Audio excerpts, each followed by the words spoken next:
السلام علیکم دوستو ایک ایسا بادشاہ جو اپنے 60,000 کے لشکر کو لے کر کعبہ ڈھانے کے لیے نکلا، دیکھیں ویڈیو میں، اور اگر ویڈیو اچھا لگے تو ہمارے چینل کو پلیز سبسکرائب ضرور کریں۔ سورۃ الفیل، ایک ایسا چرچ جسے دیکھنے کے لیے سر اٹھاؤ تو ٹوپی گر جائے۔ نفرت میں کیا گیا ایک ایسا کام جس نے ایک بادشاہ کو آد بگولا کر دیا، اور پھر تقریباً 60,000 کا لشکر ہاتھیوں کے ساتھ مکہ کی طرف روانہ ہوا۔ مقصد صرف ایک تھا، کعبہ کو زمین بوس کرنا، لیکن انہیں معلوم نہیں تھا کہ وہ جس گھر کو گرانے جا رہے ہیں اس کا مالک کون ہے۔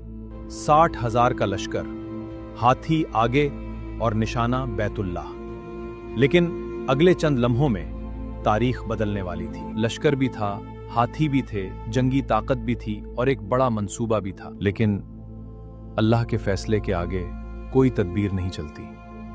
یہی ہے قرآن بولتا ہے۔ 6 صدی عیسوی کا زمانہ تھا۔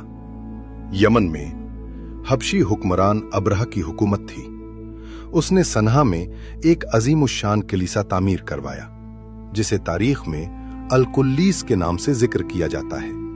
اس کی بلندی اور شان ایسی تھی کہ عرب اس کی مثال دیتے تھے۔ ابرہہ چاہتا تھا کہ عرب مکہ کے بجائے اسی کلیسا کی طرف جائیں۔ اس نے اعلان کروا دیا کہ اب عرب کے قافلے اسی مقام کا حج اور زیارت کریں۔ لیکن عرب قبائل، خصوصاً قریش، اس بات کو کیسے قبول کرتے؟ کیونکہ عربوں کے دل بیت اللہ سے جڑے ہوئے تھے۔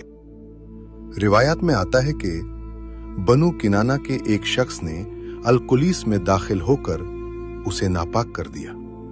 جب ابرہہ کو اس کی خبر ہوئی تو اس کا غصہ انتہا کو پہنچ گیا۔ اس نے قسم کھائی، میں مکہ جاؤں گا اور اس گھر کو پتھر پتھر کر کے گرا دوں گا۔ اب یہ صرف غصے کی بات نہیں تھی، جنگ کی تیاری شروع ہو چکی تھی۔ ایک خوفناک لشکر، ابرہہ نے ایک بہت بڑا لشکر تیار کیا۔ روایات میں اس کی تعداد 60,000 تک بیان ہوئی ہے، اور اس لشکر میں ہاتھی بھی تھے۔ ان میں ایک عظیم ہاتھی جسے روایات میں محمود کہا گیا ہے، خاص طور پر کعبہ کی طرف بڑھانے کے لیے تیار کیا گیا تھا۔ ابرہہ کا منصوبہ تھا کہ اس طاقت کے ذریعے بیت اللہ کو منہدم کر دیا جائے، لیکن راستے میں پہلا شخص کھڑا ہو گیا۔